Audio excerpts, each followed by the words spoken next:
This is where the fun begins.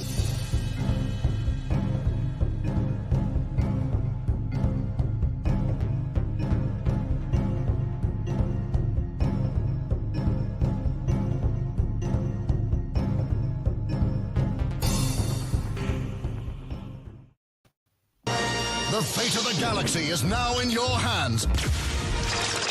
With the new LEGO Star Wars Slave One, you can load Captain Solo, arm your weapon systems, man the cockpit, and take off with the most feared ship in the galaxy. But watch out for rebel ships. No matter the enemy, no matter the firepower, you control the action. With the new LEGO Star Wars collection. Hi, everyone, and welcome to Thursday Morning Coffee Chat. And this is OG Star Wars, and I'm so happy to be back with you as well. And how is everybody doing this morning or this evening or afternoon, wherever you are in the world? Let me go ahead and change my background. There we go. So let me see who's in the chat. I'm not there yet. So we have Alex. Hello, how are you doing? And let's see, speaking of Kyle Katarn, and besides the horrible way they ripped off his story in Rogue One, that Cal Kestis guy also has some similarities with Katarn in my opinion, even if I haven't played the stupid game. Yeah, that's what we're going to talk about today, as well as nerding out. Just something very fun, casual chat here today. I need to bookmark a page because I'm doing some research on something with Attack of the Clones novel. But these guys here. So I'm going to open up the ones that are not open and share with you guys as well. So I'm very excited. I wanted to do a little video of show and tell or haul video, whatever you want to call that, right? And talk about what's in here and nerd out about the content that is in these right here. Also, let me see what else is going on. First of all, I see everybody's popping in. Tell me what's in your mug today. What are you enjoying? Here's my beautiful, I'm just so amazed on how well this turned out. I was going to do a single image, and I got a nick right there. Yeah, that happened in the sink. But yes, I like the 3 image here. And I'm getting ready to, sorry, you guys, those who want stickers and stuff has been happening. And so I'm getting ready to send them out. And then I barely got some prints in for those who are expecting prints. And those will be shipped out here too. So I'm pretty excited about that. So I haven't forgotten. Everything's ready to go. Let's see here. Yeah, sometimes stuff goes slowly than expected, and I do apologize. Jackson, hello. Long time no see. I know. What's up? And I do have the Leia painting behind me that I've been working on. That's just a study. So what a study means is that you're just doing something for fun and just playing with colors and images and stuff like that and exploring something. Let me get her out of the light. So there we go. So this is not exactly, I usually do an underpainting, so you don't see if I do sketch something out. It's usually an underpainting. And what I did is I took transfer paper and sketched her out there, which I don't highly recommend because it does get smudged with the color sometimes. And so you see the hard lines here. I really don't care for hard lines a lot in images, especially when it comes to human images and stuff, unless it's needed. So this is just a study, not for sale. I was going to finish it and then paint over the hard lines and soften everything out, and put it up for sale. But I'm not. This is going to be mine. I'll probably hang it up behind me. As you can see, I'm facing a different way. So usually I had my beadwork and all that's on to my left behind me. Now I have my other workstation where I have my other computer, my shelving for all my paint supplies, some of my paintings, and you can see some of my Star Wars memorabilia behind me as well, and then my easel, of course. So that's what's going on. Whoa, cool lipstick. Thank you. I love my red lipstick. I love my red lipstick. Let's see here. And then hello there, Smirks, and hello. And I do have a poll up. I'm going to go ahead and pull it up again here. Let me see here. So I can keep an eye on it. But I do have a poll, And that's which ship, like known ship, do you favor, do you like? So let me see here. I'm going to go ahead and pull that up as well so that I can keep track. I should have my other computer up next to me so I can pay attention to both screens, but I don't. So the poll has Wild Card, which is at 13%. Slave One, 57%. Wow, okay, that went up. I think Slave One, or no, I think it was Lady Luck that didn't have any votes at the time before I went to bed last night. But Lady Luck, basically, that's Lando Calrissian's ship, is at 9%. Slave One, 57. Wild Card at 13, and Jade Shadow, which is her second ship. This is the one that Luke got for her and customized for her after she lost her Jade's Fire. That, so that's her second ship there. That's at 22. So that's pretty cool, you guys. And so let's see who else is coming in. And everybody's saying hello to each other. And I have 12 beautiful souls here. So please press that like button and let everybody know we are live. And Batsy, hello. Hey, how are you doing? What's in your mug? And coffee. Yeah, let me see here. And Orange Hat says, I'm here, loving watching comic chat. Yeah, comic chat. Comic chat. And then Stig is here. Hello, Stig. Cheers to you. My favorite ship will always be the Moldy Crow. It's like so hard to pick which ships to use. And that was one of them. It's so hard because you only get 4 choices, right? So maybe I'll do like with the Sith, I'll keep a running like who won one time this last Thursday, and then have like a little countdown to who is everybody's most favorite Sith. I don't know. And then maybe that with the ships, I don't know. It's so hard because you only get 4 choices to share. So. And the fighting expert says, Fallen Order is actually really good. It's more Star Wars than sequel trilogy and most Disney Star Wars. I don't know. I'm just like any content right now that is Disney and you support, then you're supporting anything else that comes out that further destructs the lore. But hey, it's already happened, right? And look at this is my t-shirt right here, you guys. Look at that. Isn't this gorgeous?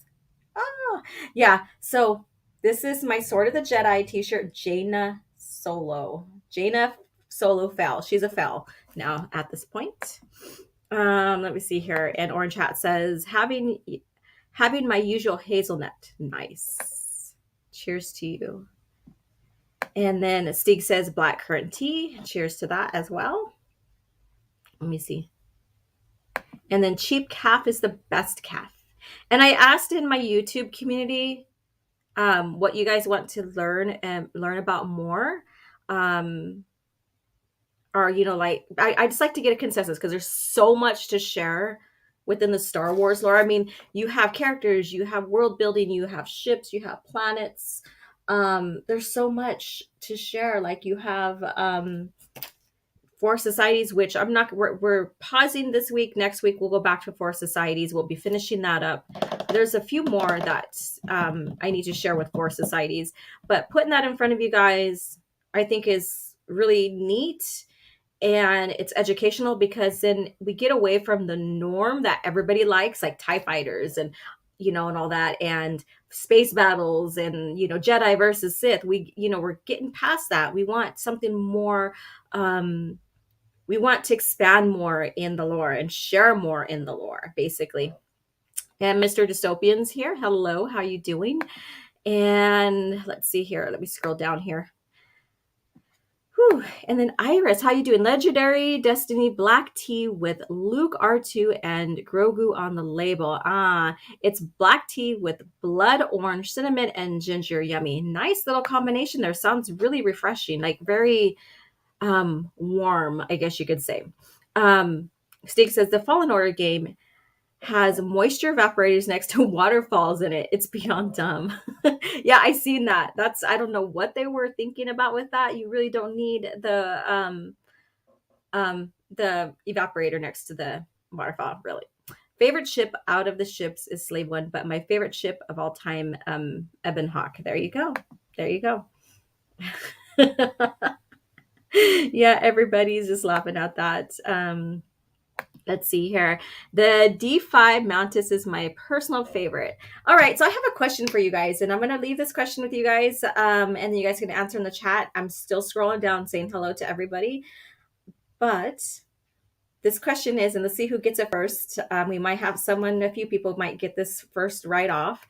When was Han and Leia's first interaction with Thrawn and Pelion?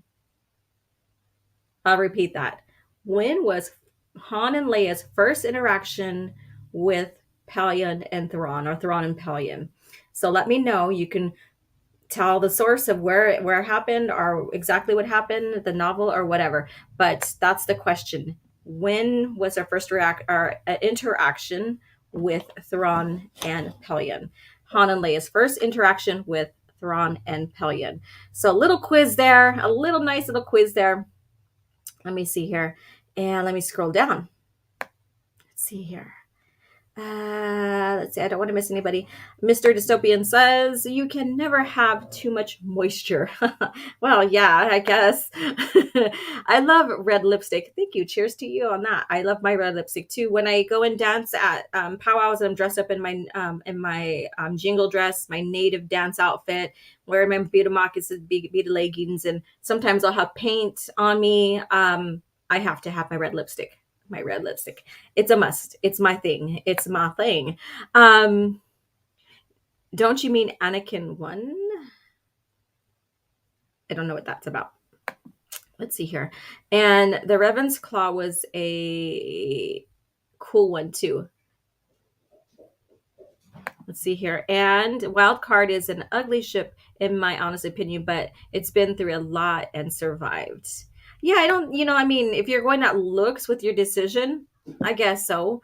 But, some ships like even the Errant Venture was another one. I was like, should I add that too? It's so hard to choose. I didn't put the Millennium Falcon on there. That's an obvious, right? I didn't put that because that's a very legendary ship that comes out of the movies. Everybody's made, has their feelings about that ship. So I wanted to do something more with what we see in the EU, and with some characters that more or less, well, Londo is a more or less EU character, but a lot of his character was fleshed out in the EU. And stuff like that. But I wanted to go ahead, and same with the Fets. Their character was more fleshed out in the EU instead of the movies. So I wanted to present ships that more or less had a lot of viewing and showing of in action, have you, in the EU. Yes, the Millennium Falcon does as well, but that one's just always a go-to. Everybody loves the Falcon, right? I drink, therefore I am. Well, cheers to you on that. Anything from the crawling sector is going to be your better ship. There you go. And then Stick says, you got to ride the Raven's Call a bit in Jedi Academy. If any of you play through that, pay attention to the insane level of continuity sticking in it. It is on another level. Let's see here. And then Soul Assassin, good morning to you. Thank you so much for dropping in and modding as well. Phil TMT, the Teenage Mutant Ninja Turtle. Hey OG. With a smiley face, looking great as always. Thank you. And I'm wearing one of the best shirts ever in Star Wars right here. Sword of the Jedi. Let's see here. Whoopsie, that kind of jumped on me. And then Stig says, the only franchise lores that spans as long and expands as deep as the Star Wars EU are the Forgotten Realms and possibly Dragonlance. All three were designed the same way. Yeah. Let's see here. And all right. And Orange Hat says Thrawn Trilogy Book 2, I believe. Haven't read the series in a while. Nope. That's not their first interaction with them. So there you go. And then Holocron Library Fox. So the question is, and I'm scrolling down, so if someone has already answered it, then I will get to that, but I'm not going to give you guys the answer just yet. When was Han and Leia's first interaction with Thrawn and Pelion? When were their first interaction? let's see here. My favorite ship is an X-Wing. And this is interaction chronologically, not author when the author wrote about it. So maybe maybe I confused you guys on that. This is chronologically, like within the story itself, within the lore itself. Chronologically, when was their first interaction, not when was Thrawn first introduced and they interacted. So maybe that helps out a little bit more. Let's see. Jingle dancers are awesome. Right next to the rooster dance. Oh, the chicken dance and the friendship dance. There you go. Yes. Let's see here. Alex says, ugh, I was hungover every time I listened to the Thrawn Trilogy audio. So I don't know. I just love how Luke and Mara call Pelion by his first name when he's being all formal with them. My Minoc. Wow. Let's see here. And it says, did Han even interact with Thrawn? My memory is fuzzy. I am unsure if he did interact or if he did interact. So interaction doesn't mean face to face. So there's another one. So there's another hint there. Let's see here. Mr. Dystopian. I really like the Outrider and the way it folds out. Yeah, that's another thing too. I wanted to do the Outrider as well because I've been reviewing some, and where is it? Oh, it's down here. Excuse me. I have all kinds of books because I'm doing some heavy research right now, but I've been reviewing this lovely piece right here. And so this has different takes and models and sketches of the Outrider.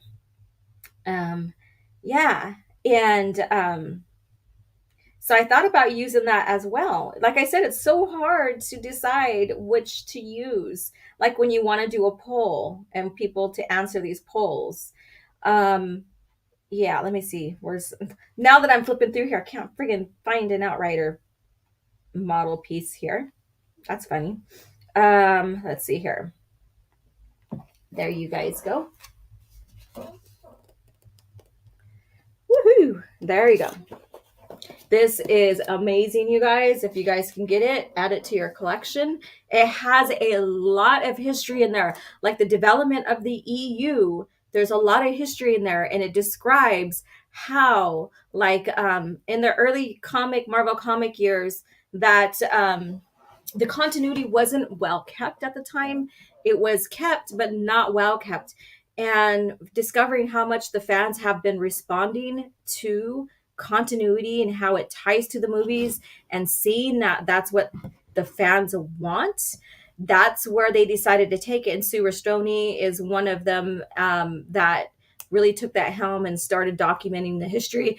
Excuse me, keeping it together, keeping it in line. And so once we get into the 90s, that's when we started seeing continuity start tying up, and then tying up all those little edges and those pieces that were very loose. And people don't realize that. They think, oh, it was all a mess. Blah, blah. No, it wasn't. It was somewhat in the beginning because like they weren't very stickler on continuity. But once they realized that that's what fans favored, they started listening. Interesting concept, right? Listening to your fans and what they want. Interesting concept. Very unique concept. Wow. Sounds like they want to make money. Yeah, they want to make money. They want to give fans what they want, and they want to have something fun and coherent that the fans will return to and visit whenever they want.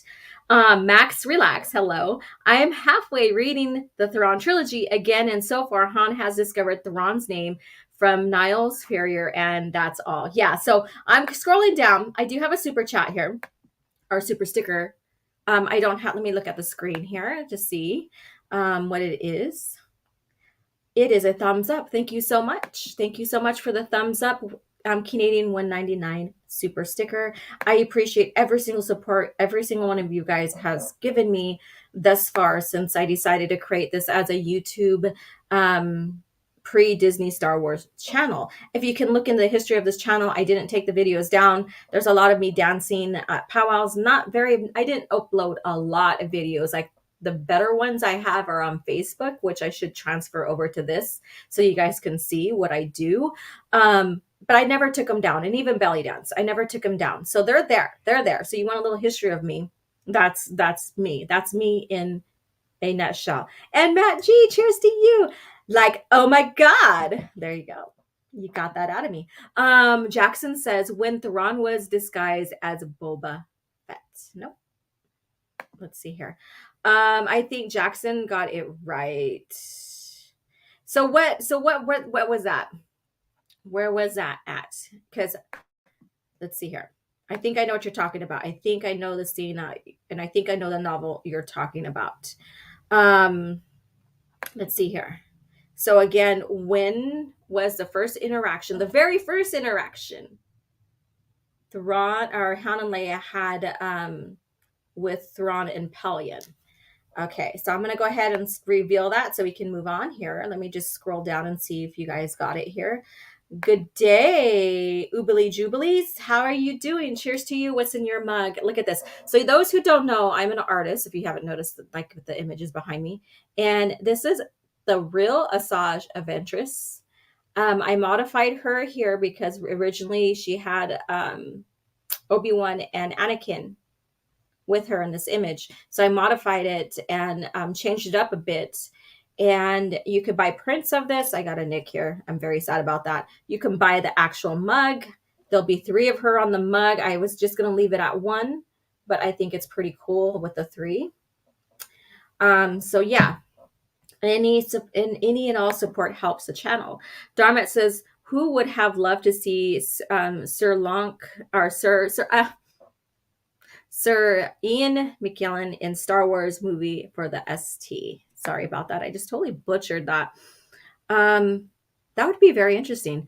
Oobly Jubilee says, would have been interesting to get the Sword of the Jedi trilogy. Instead, we got Disney.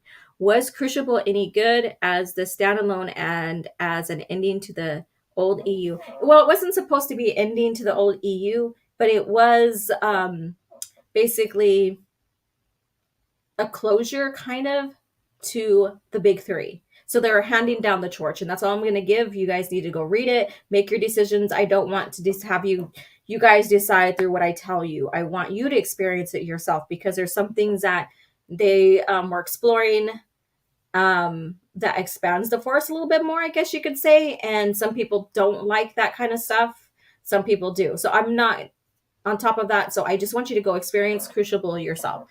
Let's see here. But as the ending for the EU, no, because it leaves so much open, because they were getting ready to pass the torch down to Jaina, Ben, and Jag, the big 3 for the coming generation. At Disney World with family, so can't sit in today. See you next week, you guys. Well, then you enjoy yourself. Thrawn was well known for his subterfuge skills. This one time he came to the party dressed like Max Rebo. Check the lore. You know what? That's all right. Let me see here. So it doesn't look like anybody's gotten it right. I don't see any indications. I'm looking at the chats. I'm trying to interact with you guys. You guys have a nice conversation going on here. So I'm going to give it to you here. The first interaction with Han and Leia, Pelion, and Thrawn was in the beginning of Tatooine Ghost, when they were when they met the Chimera in the atmosphere of Tatooine, and they were questioning the Millennium Falcon, and so that's their first interaction ever with Pelion and Thrawn in the Chimera. And so I suggest you guys to go check out that book, read it. There's some people say it's not their cup of tea. I rather loved it because I love about lore and I love things, how they connect up. And this book gives you, the reader, a chance to look at Leia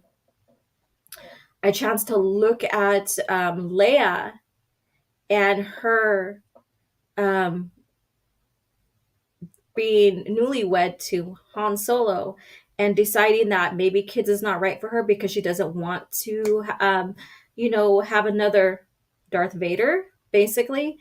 And so this is her self-discovery on her lineage, her making ties, or her making, or her having forgiveness towards her father in a sense, and coming to terms with her Skywalker lineage. So very good book. And there's a, of course, there's an adventure in there as well. There's a reason why they're down at Tatooine, but just that discovery, and also learning about her grandmother Shmi. So I really enjoyed it because of that. So I recommend it to others. I do. I deeply do. Let's see here. And then those who are tuning in, let me know what you're enjoying and go and vote for your favorite ship. That is, so far, Wildcard is at 10%, Slave One as at 59%, and I'm kind of like, I should have put another ship instead of Slave One. And then Lady Luck is at 8%, and Jade Shadow is at 23%. So go vote for your favorite ship out of those 4. Let's see here. Oobly Jubilee. Oh, they're talking here. And then Marlena, how are you doing? Let's see here. OG, if novelizations had deleted scenes, does that mean they were canon? The novelizations were canon. They were canon. They are canon to the movies. Capitino, hey, what's up? Calvary Man, Shay. Have you seen the new Clone Wars Obi-Wan Kenobi figure that will be coming out? No, I have not. Let's see here. Dermot says he and Christopher Lee were recording Lord of the Ring 2. If Lur could do it at 80, then McKellen could have done it at 63. Probably. Let's see here. He's still the old man that had an epic career and probably wouldn't come out for a role unless he was super passionate. Yeah. And let's see here. And then Matt G with his coffee. Cheers, cheers, cheers to you. Let's see here. Water. I drink water like a boring person. I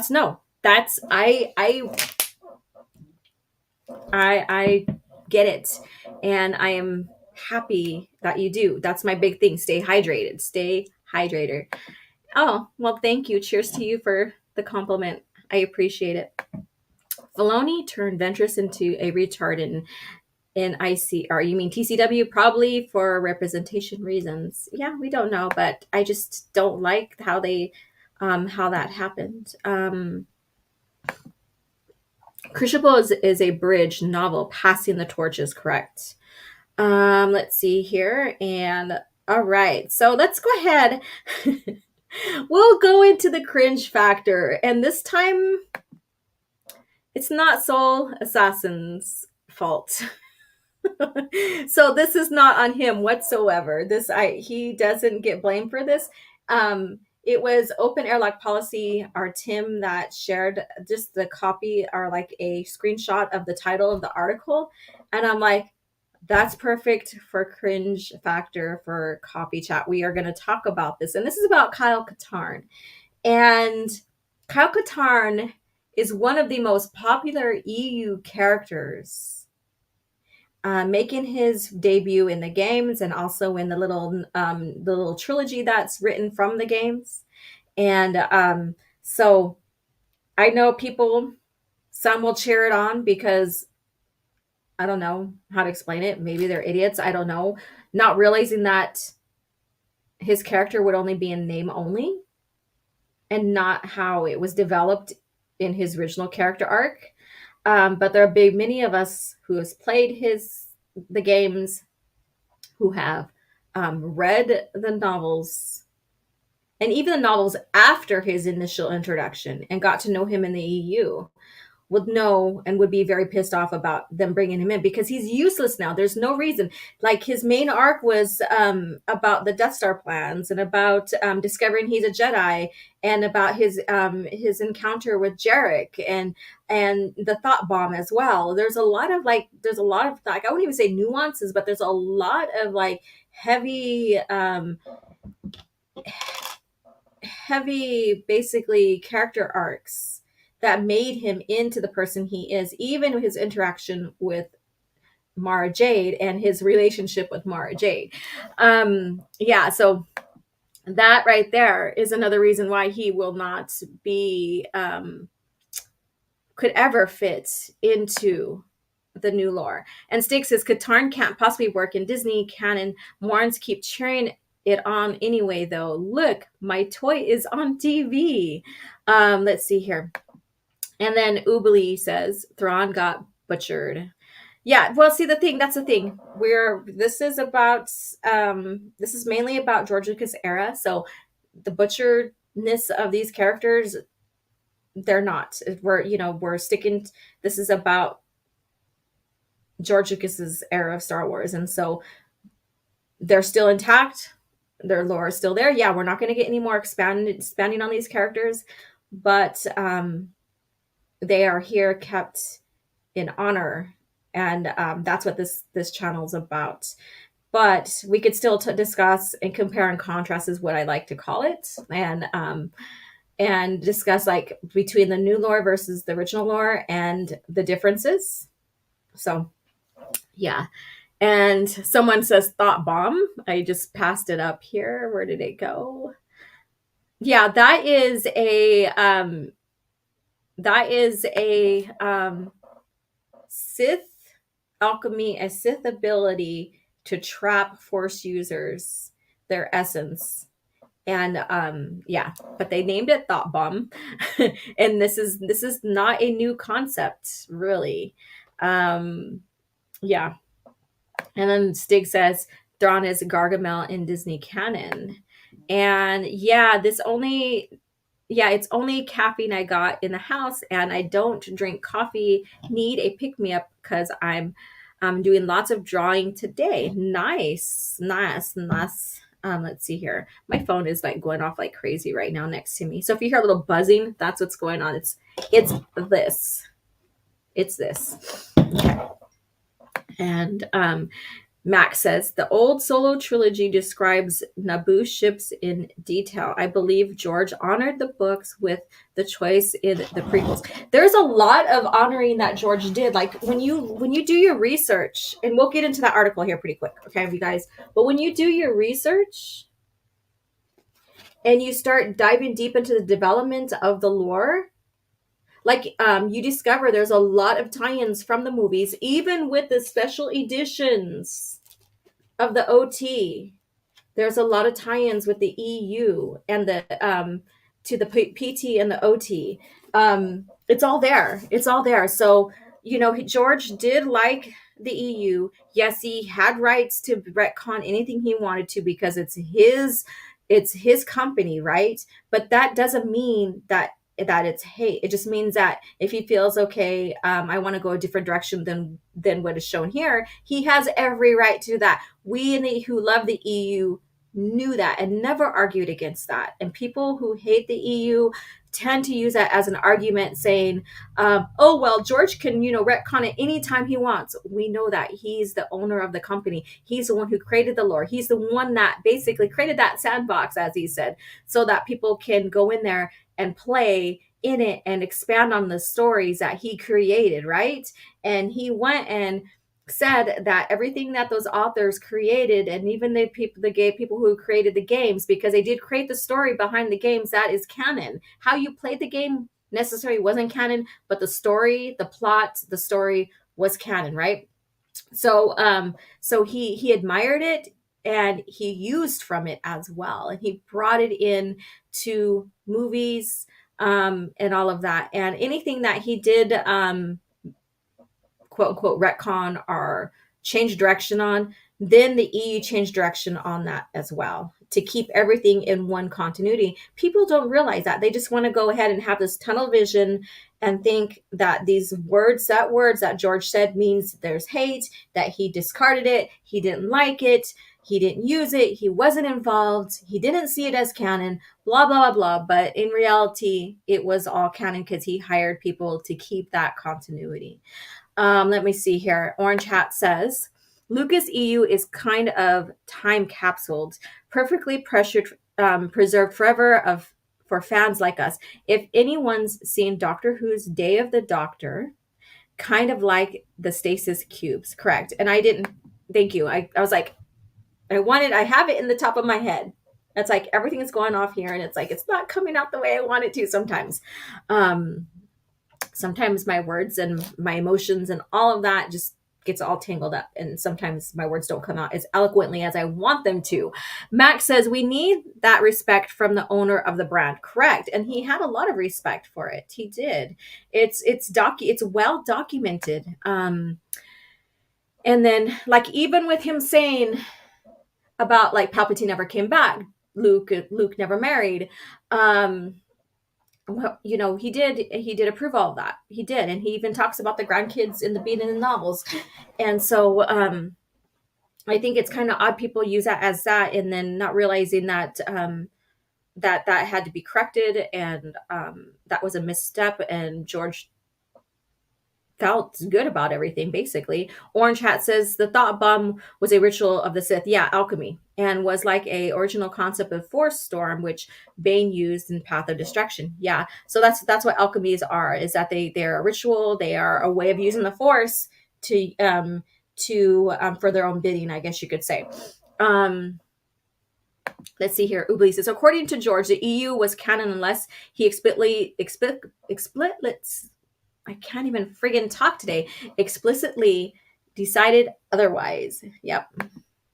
And then that's what we call the retcons, or the change of direction, which then the EU then course corrected as well. Stig says, the people who claim Lucas hated the EU are saying it to try and devaluate the EU, to evaluate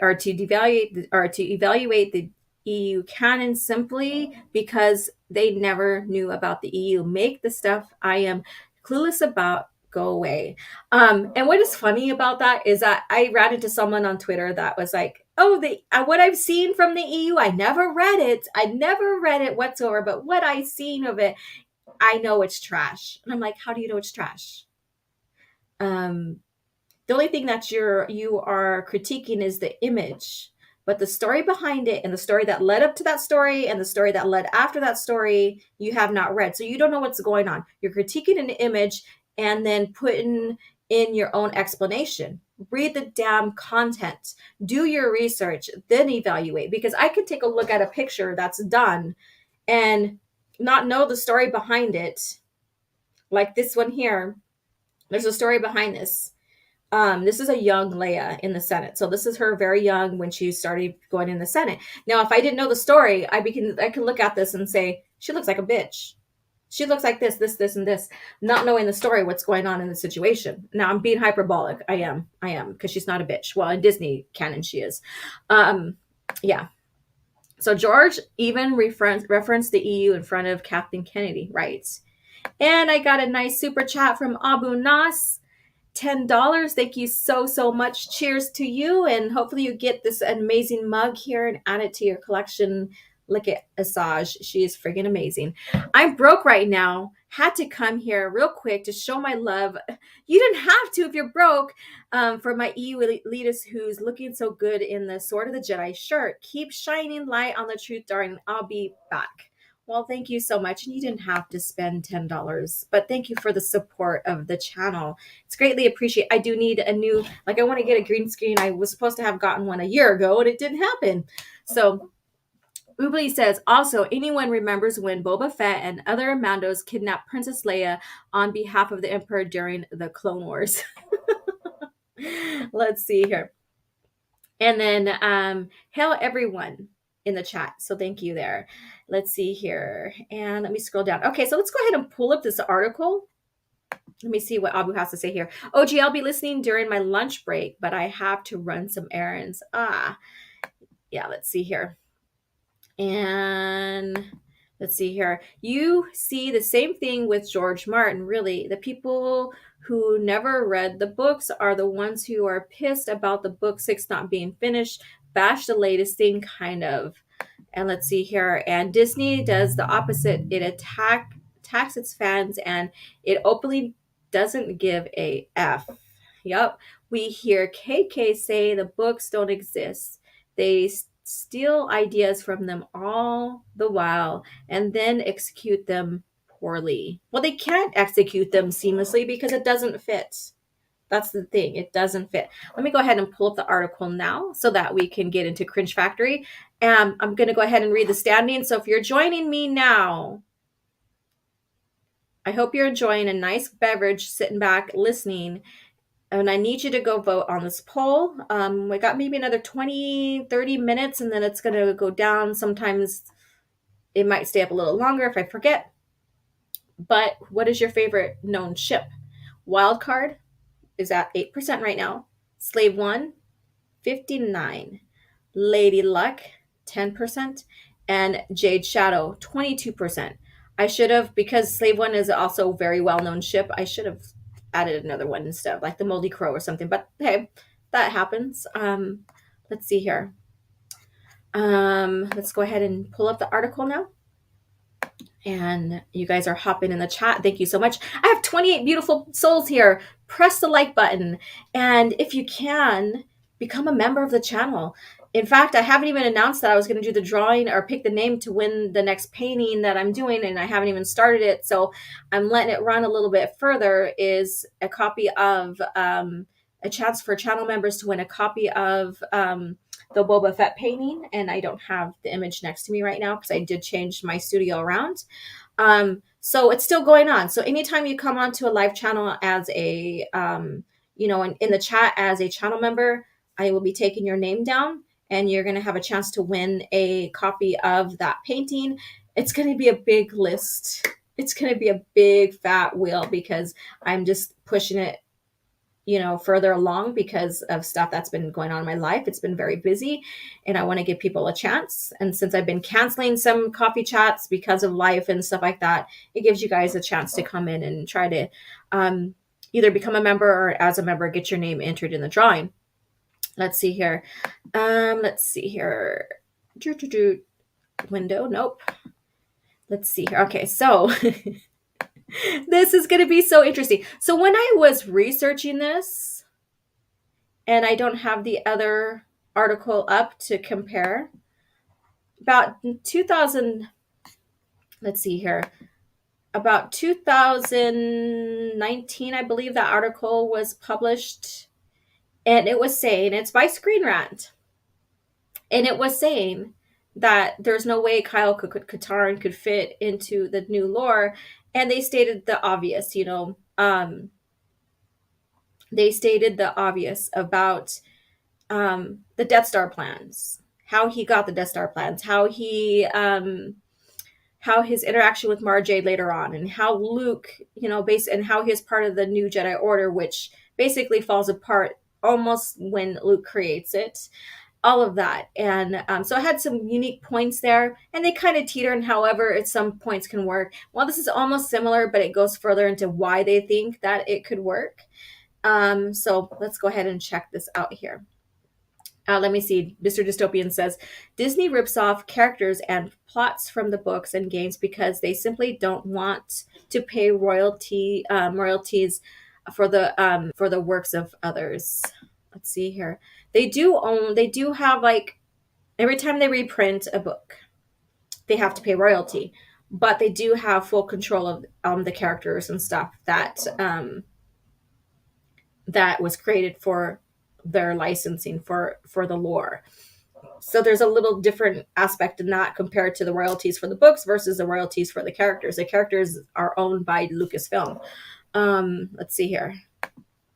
Let's see. I like that the novelizations added deleted scenes and new scenes. Let's see here. All right. So let's get into this article here, and I'll go take a look at your guys' comments here pretty soon. Let's see. Wrong button. Let's see him. So Star Wars, and this is called the Cringe Factor. I need to make a segue video. So I'm going to say, okay, it's time for Cringe Factor. And I play that small video. Some people suggested me using Luke Skywalker drinking the green milk as the video for that and have Cringe Factor on there or whatever, but I haven't decided where I wanted to go on that. So we're getting into Cringe Factor now. So Cringe Factor is any current news that is talking about bringing new characters in, or not new characters, EU characters in, or what have you, and what's going on with the state of Star Wars today, and other things too. So here we go. So we have the infamous, or not, I wouldn't say the infamous, the famous Carl Katarn, everybody known and loved through the games and the trilogy, um, the novel trilogy. And it says Kyle Katarn is iconic Star Wars character who may wish to see rejoin, or many may wish to see rejoin. As more Legends characters are reintroduced, he could be next. And this is by Sarah Jane Simpson. And this was published about 4 days ago. So it's kind of accurate. Like you said, like I stated, I retweeted that this was going to be on Cringe Factor for today. I shared it in my YouTube community page. So if you're a community member of that page, then you'll see some things that I may not announce. And I'm trying hard to separate it from a regular Twitter versus that. So you get firsthand what's going on with the channel before the general public does. That's the whole purpose of that as well. So what do you guys think? Are you excited to see this iconic character, this legendary iconic character introduced in the new lore? So let me see what you guys have to say. And let's see here. We have Big City Fan 2021. Hello, how are you doing? Disney, right. Leia turned away from the Empire. Let's see here. Okay, so are you guys excited about this? Do you guys want this? Let's see here. And we have an emoji here going on. Are you crying? Is that a crying emoji? Like, no kind of deal. Sometimes I can't tell. All right, so let's get into this article some more. As more Star Wars Legend characters are finding their way back into canon, well, basically Disney lore, because canon they are already in, and that's where they're established, and that's pre-Disney. So not to confuse canons, Disney Star Wars is a name only, and it's their continuity of the lore. True canon is or what is made under and foreseen, or like helped, guided by, and created by George, right? So anything pre-Disney is canon. Anything Disney lore going forward under Star Wars is in name only and their lore continuity. You can't declare canon at all. So canon is made by the original character, whether they approve of it, they make it themselves, they help create it. Basically, they sanction it. So here we go. It seems like it's only a matter of time before Kyle Katarn joins them. With more new Star Wars comics and books in integrating and referencing legend characters, Katarn's absence is growing more noticeable. Who's missing him? There's nowhere he could fit. And what? Okay, so I'm going to say this, and I'll probably continue to say this over and over again. They decided to toss the EU out for a clean slate, for freedom of creativity. Yeah, I know that they also stated that they will be, taken from and inspiring from legends, what they call legends now. But the whole initial statement about making the EU non-canon, basically a clean slate in these timelines between the movies, so that they don't have to try to squeeze things in between all, and so when that's what makes this canon before, is because they have to declare something without saying was canon, and then basically pussyfooting around it. Yeah, I said that word. um just by their simple words of saying we want a clean slate because we don't want to have to be stuck with this lore that was created before around the movies, clearly shares that it is canon. Because if it wasn't canon, they don't have to worry about making the slate clean, right? They don't have to worry about trying to fit what they want to tell in their own stories fit between all of this lore that was created before. So that clearly shares, even without them having to say that it was canon. So it says, how and when could this fan favorite make his return to the canon Star Wars timeline? See, they bash fans, they tear down fans, they call us racist, they set the stage for fans who don't care for a new character, just her character. No one's basically stated the actress, right? So they sets the stage to call us racist when we critique a character and really bash fans. And even in the past with the Disney trilogy, but now they all of a sudden want to cater to us fans and bring in a favorite. How do you guys feel about that? I'm gonna move on in the article, but I just want to know, how do you guys feel about that? Let's see here. Burn it all down. And let's see here. Another iconic character is reduced to a joke. He's not in there just yet, but that's the vomiting emoji. Okay, it looks kind of blue here, but it's very tiny in the little stream here. So it's hard to be excited anymore. No, leave Kyle alone. Exactly. My same. I feel ya. I feel ya, sister. Or I'm not trying to just assume your gender. Sorry, but I feel ya. I feel ya. I feel ya. There you go. So the puke and pissed off devil, and then Orange Chat says Kyle Katarn in Disney perceived canon. It would be in name only. Correct. In name only. And why do fans cheer on that? It's like everything that made this character that they loved is now obsolete. It's only in name. Why are you cheering on when everything you liked about the character is not the same? Just like with Ron, it's not the same. The planet that he comes from, not the same. The name, Thrawn, Mithran Naruto, that's his name. But in the new lore, in Disney lore, that's an adoptive name for his accomplishments, basically. So I know, probably Thrawn or Zahn wanted to expand more on the lore within the Chiss ascendancy, right? And then by adding that, but that doesn't correlate with the original canon, the original lore. And so that's a change. That's a huge change. And so he's not the same. Just like any other character that's brought in, they're not the same. Even with Wedge. Wedge is a movie character, but a lot of his character arc, like you can consider him more of an EU character than a movie character, even though he was put in the movies first, because a lot of his character was fleshed out in, like, the majority, like 90%, maybe 95% was fleshed out in the EU. They totally flipped it on the head too as well. So how his character was developed and everything that people know and loved in the comics, in the novels, like the X-Wing series, different now, completely different. And I had my back and forth with Stackpole about that. Was it Stackpole? Yeah. Was it him? Yeah. And so we had our back and forth with that. And I have my back and forth with other other authors as well, about, like, even Corran Horn being supposedly brought in because of that young boy that now has been named Corran. He's excited as well for bringing in, that's Stackpole still too. But it's just a name and name only, because the development is going to be very, very different. How they get from point A to point B is very, very different now. Let's see here. Let's go ahead and finish reading this article here. Whoopsie. There we go.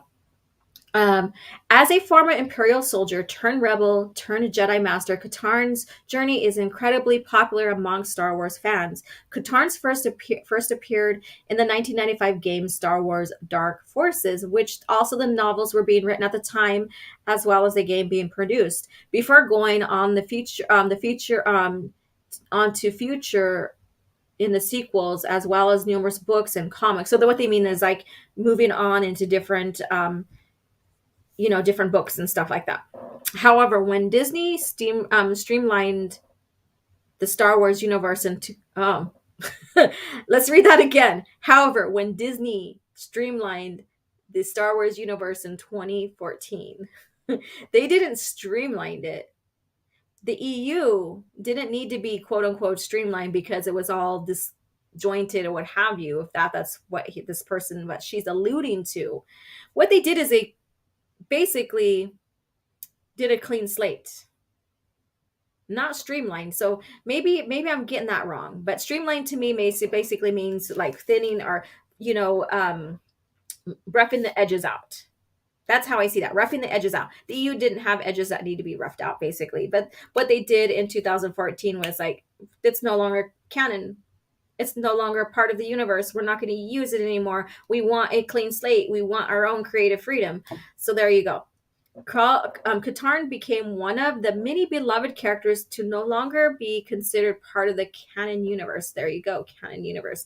Disney is a name only, so he's still canon, just not a part of Disney lore, which I don't want him to be. Disney has been working hard since it purchased the Star Wars IP in 2012 to create new Star Wars content. They've been working hard. They've been failing at it, basically. I wouldn't even say they were working hard. It's like they just threw shit at the wall and see what stuck. That's not hard work. They brought out their whiteboard with their check marks that they need to make sure that they accomplish. That's not working hard. All right. Each new movie, television series, comics, or books has been carefully added events, lore, and characters from throughout the Star Wars. I'm sorry, you guys. That is so funny. Each new movie, television series, comics, or books has been carefully added events in the lore, basically. This is like, okay, so this person doesn't have any integrity in their journalism to do research, really, because they would know that it was, basically stated by Matt Martin and others in the story group that they can't, their story group, and I don't know why it exists at all, but they can't veto anything that's wrong in the lore when it comes to some of these developments and stuff. So they can't go and say, hey, Filoni, your shit is wrong. We need to correct it to make sure the continuity all is seamless here. Basically streamlining their own content, right? So I don't know why they have a story group if they can't keep track of the continuity and make sure that everything fits together, because they even stated they can't that they are not allowed to. So this carefully adding events, lore, and characters. No, they're not carefully. They're just plopping them down and writing a story and not worrying about what happens from point A to point B, what happened in the movie, what happened along the road down into their own movies, at their own trilogy. Oh my God. Okay, so let's move on. I want to see what you guys say in the chat because this is hilarious. Whoopsie. Okay, it refreshed here. Disney is finding more and more difficult to find a character that will attract the masses. A good journalism means we ask no further questions. Let's see here. And I have 29 beautiful souls here. Please press the like button here and go vote on your favorite ship. That was simultaneously hilarious and really depressing. Yeah, it's like you got these mixed of emotions. You're like laughing at the irony of this now. I've been laughing now. It's like I went through some emotions of like they got rid of the EU, saying we're not going to use it anymore because we want a clean slate. Sure, okay. I was like, okay, that's no longer for me. I was still curious to see, okay, well, they want to tell their own story, right? They want to do this, this, and this. And so I was curious. I admit it. Did I really support them? No, not really. I was already done because the EU, I'm like, they really don't have nothing for me. But then now seeing the direction that it's gone, I am like, it's like I can't help but laugh. But because of the fact that they decided to create this clean slate, is there another reason why I decided to do my channel so I can keep the beauty of Star Wars, the canon of Star Wars, George Lucas era in front of you guys. Let's see here. Those who are EU and decades-long fans who embrace Disney are starved for content, so they will embrace it no matter what. Lost causes, all of them. Yeah, you got a point there. Let's see here. Let me, excuse me. Now my voice is all rough around the edges. Let's see here. Okay. Katarn's own history within the franchise opens up many ways he could successfully be integrated back into the canon. What? Really? Okay, let's see what they have to say with that. There are a few aspects of Katarn's story that simply, and I was just going to only hit certain points in this article, but I figured we'll just go ahead and cringe about the whole damn thing. So let's go back to what I was saying. There are a few aspects of Katarn's story that simply don't work with the current canon, such as him being the person who stole the Death Star plans. Duh, we already know that. You handed it down to Jen Erso. Much of what happened afterward could still work well in the new Star Wars timeline. One of the simplest ways to do this would be to reboot or gently rewrite Katarn's backstory. Duh. Which means it's not Katarn. You might as well make a brand new character, allowing fans to meet him much earlier than Zero BBY. As seen in Dark Forces, Star Wars, The Bad Batches would be a clever way to introduce the newer Star Wars fans to a young Kyle Katarn. No, thank you. So what they're saying is like, oh, since he, came into, he's about the same age as Luke. I think he might be a little bit older than Luke, but they're about the same, roughly around the same age. So he would be a very, very, very young man during that. Or he would do that. Like the Bad Batch came out like right after Revenge of the Sith, if you want to look at the timeline that way. So during that time, he'd be like 3 or 4.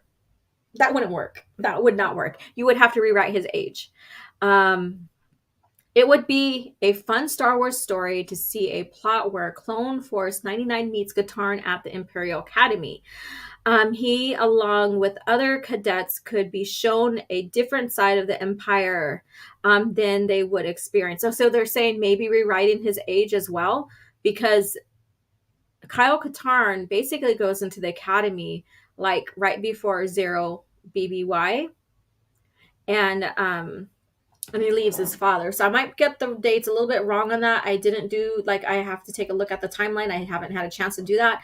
But if they're saying that they want him to meet Clone Force 99 at the Imperial Academy or what have you, I don't know the exact timeline for the Disney to know where Clone Force 99, where that falls the line, or if that's in Bad Batch. And if it's in Bad Batch, then Kyle Katarn is way too young to even be considered to going into the Imperial Navy, the Imperial Academy.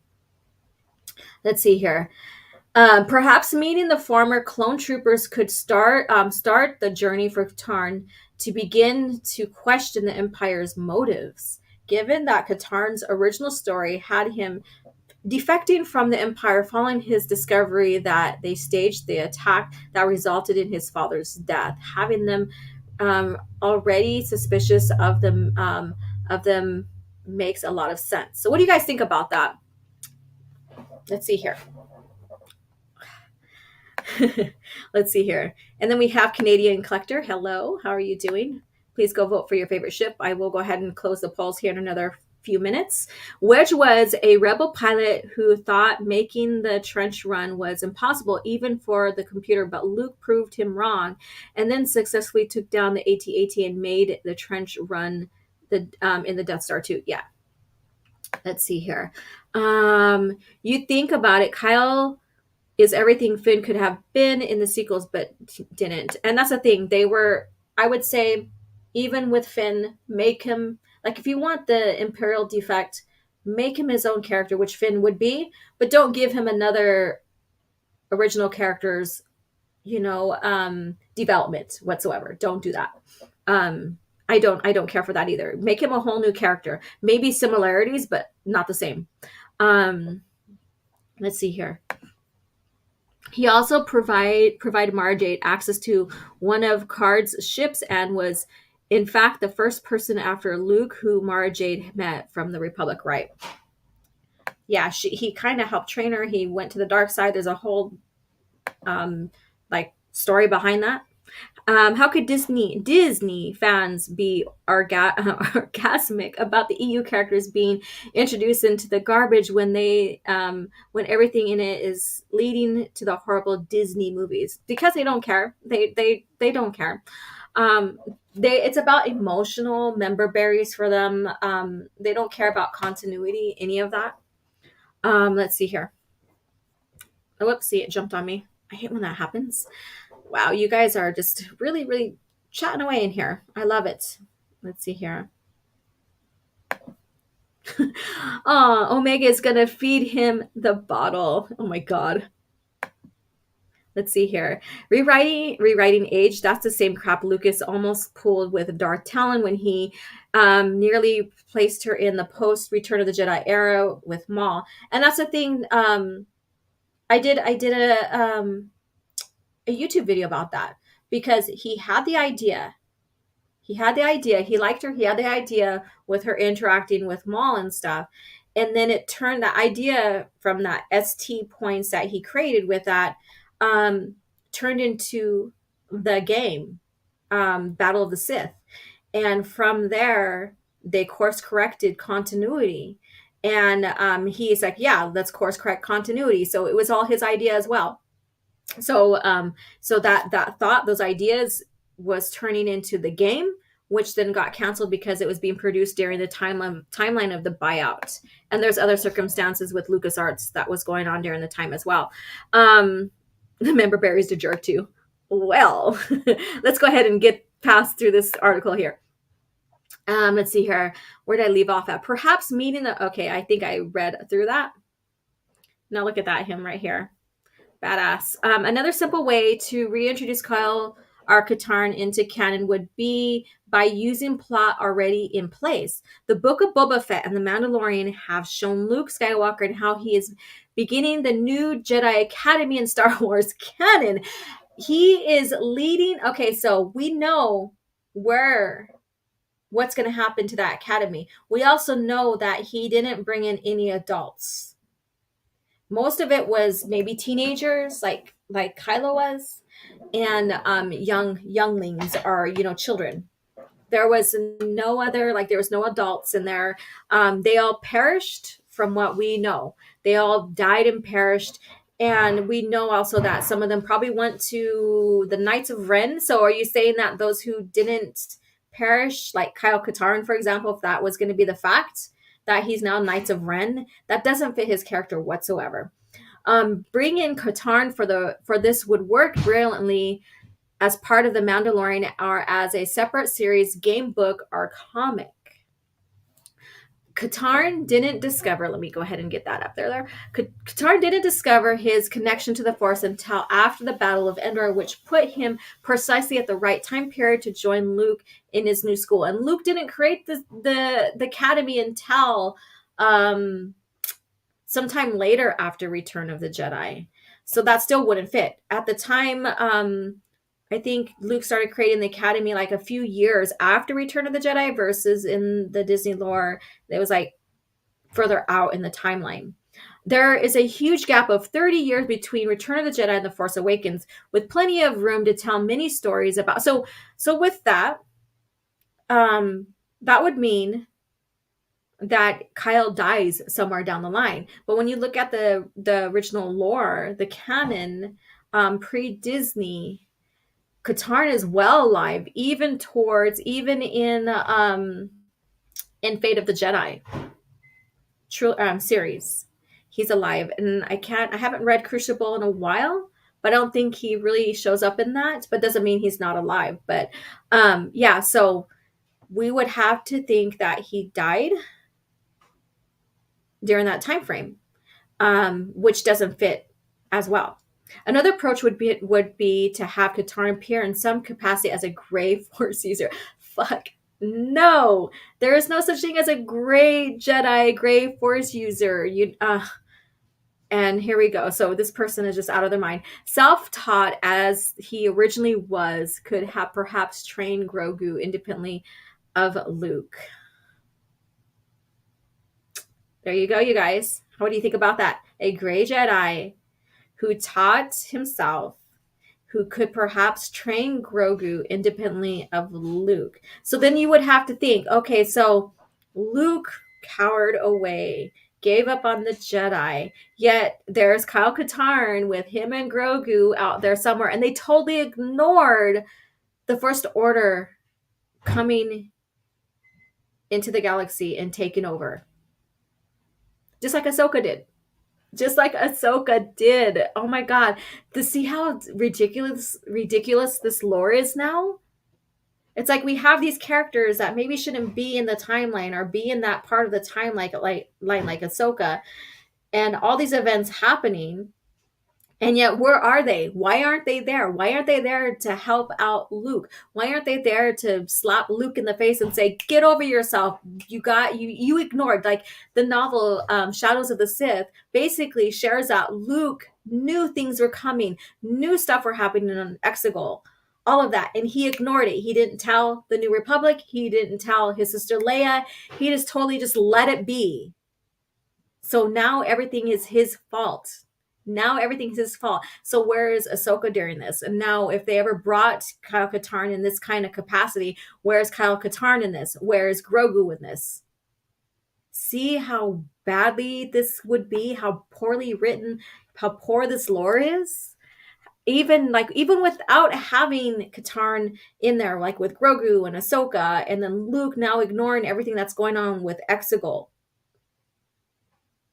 It all leads to the Disney trilogy. It does. It all leads to that. And no way in capacity will these characters fit in there for whatever reason. Let's see here. Let me go up here. Grey Jedi is the dumbest thing ever conceived in the fandom. It is. And it was a gameplay in the Old Republic.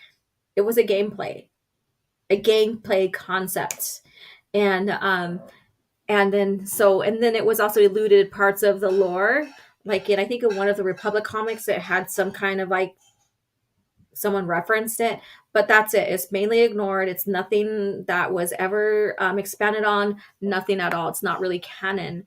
Ubli says, how many more people do we want Kylo Ren to have killed in order to completely muck up his Caff's redemption in The Rise of Skywalker?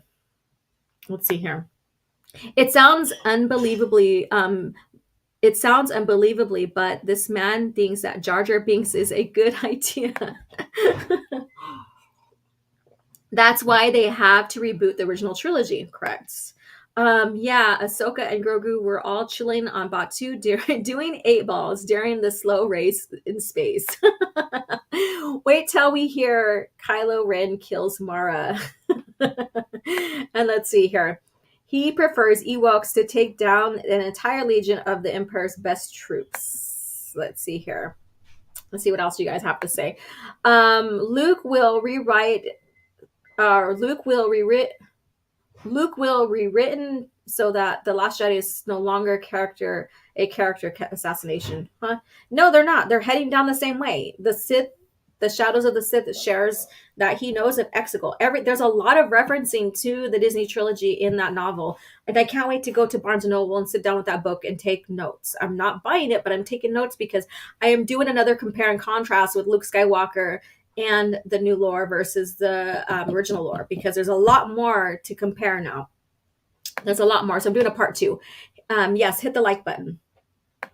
And it says, so yeah, Solo and Lassie. What? Let's see here. My cat is trying to crawl up in my lap because I haven't fed them yet. Let's go ahead and smash out this article and finish it up. So here we go. There we go. Here he is in the game here. Pretty cool. I have the game. I just haven't begun to play it because I just don't have no time right now. Thank you, Stick, for the game as well. The final way Disney and Lucasfilm could bring Kyle Katarn back into official canon for Star Wars is to remake the Dark Forces series. No, thank you, because there's no way you can remake it whatsoever. Like part of the plot is him helping recover the Death Star plans. That's like even part of the game. Like that's part of the game as well. Like is recovering a portion of the Death Star, not recovering, but stealing, basically stealing, because recovering means that they had it and they're getting it back. So stealing the Death Star plans. The best way for this is to fit the new canon. In the new canon, with the new canon is for the series to start after the Death Star plot and begin with the Dark Trooper storyline. The Dark Troopers are officially canon now, have future in both the Bad Batch and the Mandalorian. So showing newer Star Wars fans the origin seems like a smart idea. The thing is like that's not all what makes the character.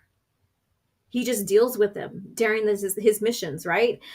What makes his character is his interaction with Jarek, his interaction with Jarek, and how about his father, Morgan Katarn, being killed. And and then also the Valley of the Jedi and recovering the map to that, and how Jarek is going to use that thought bomb to become very, very powerful. There's a whole arc behind that cannot happen here because the thought bomb, even though it's introduced in the series here, especially in the novels and stuff, occurs 3,000 plus years. And I'm like I said, like I'm not very accurate with the time frame, but I'm just giving you a round ballpark of it. During the Old Republic time, right? And with the High Republic in the new lore, that can't happen because hyperspace wasn't fully routed and discovered during that time in the new lore. So that can't even happen. I don't think this, like I said, I don't think this writer has any journalism integrity going on because she hasn't fully done research other than she's just thinking of like, oh, it could fit here, here, and here because of he dealt with dark troopers, right? That's not his main plot. He deals with them, he fights with them, but that is not like how his character develops. There's a lot of nuances. There's a lot of plot points for his character to develop, and that's just one little tiny one.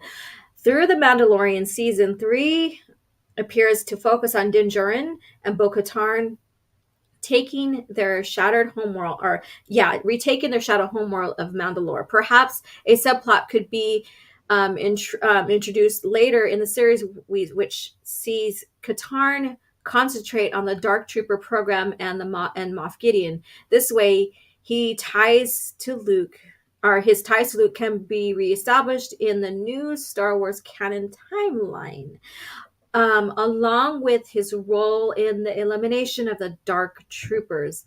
For this to work, Katarn would not have to be a force or to be a focal our main character, perhaps even being mentioned only in passing. So you mean bring him back in like you guys did Obi-Wan, or like Disney did Obi-Wan, but he's not really the main character. There's a pattern there. I don't know if you guys see that. There's a pattern there. Oh, it's going to be about Obi-Wan. But then again, no, it's not. So there you go. So that's just, I think that's the target and the focus that they've been focusing on lately, is that. All right, so Christopher says, say Laura, the other day I mentioned to a friend of mine that it would be cool if Star Wars Legends novels were made into comics. Imagine Darth Bane trilogy in a comic. That would be fun. They did that with like the Thrawn trilogy. If it's done right, yeah, it would be really, really great. With some awesome art. Like the Thrawn trilogy, the art is not particularly very appealing to some, but it would be fun to see. Disney can't even keep their own lore straight. They add more characters to cover up plot holes, and that just creates more plot holes, correct? Feed the cat. We can wait a couple of minutes. She'll be cool. She went and laid down now. She's fine. Let's see here. The thought bomb happened 1000 BBY during the 7th. Yeah, that's right. So like I said, I was like, just going off the top of my head, I know a lot of events happen between 3,000 and 1,000. So thank you so much. Let's see here. They even hit Hawkeye, like, let's see here. And it was Darth Bane's idea. Yeah, correct. That eliminated all of the Sith, that mini Jedi, and thus he created the rule of two, not the dyad. Correct. And that's another thing, is that rule of two. So that thought bomb kind of like paved the way to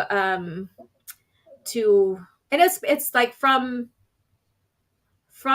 zero BBY to Darth Bane, it was more than 1,000. But yeah, like I said, there's a ballpark, like 1,000, but anyways, yeah, so we're looking at that. But the rule of two, the thought bomb paved the way for the rule of two to occur and happen, which then the Sith kind of went, you would say, in hiding, and the Jedi thought that they got rid of the Sith. There's other stories to that. I'm not going to go deep into, but and then so you have the rule of two being created, and the generations of that all the way up to Palpatine and Vader. That can occur the way it's supposed to because of that as well. There's a lot of things, and this person that written this article probably doesn't know Star Wars lore that well, because then they would have put much thought into, or they haven't even done their research to know that there's a lot of points that happened that affect Kyle Katarn that can't happen in the Disney lore. However, there is an argument to be made that Kyle Katarn has no reason to be made canon. I would say that's a point. It's not an argument, it's a point. There's no reason for him to be in there. Make your own new character, because he doesn't fit his development. He's not the character. So I wouldn't say it's an argument. I would say it's a fact. Some of his main contributions to the Star Wars universe has been written, and his role replaced by other characters. No shit, Sherlock. The first of these is Katarn's role in stealing the original Death Star plans, which is the player's first mission in Dark Forces. Yeah, that's like one of the epic missions in Dark Forces that many recognize him for. Jen Erso now takes this role in Rogue One. Although there is a strong argument that this was a minor point of Katarn's overall story. Not necessarily. That what got him into, like, his father's death, his meeting Jan Ors, and him defecting from the Imperial Academy, the Imperial Navy, set him up to do one of the most pivotal things that one can do, and that's still the Death Star, one of the portions of the Death Star plans.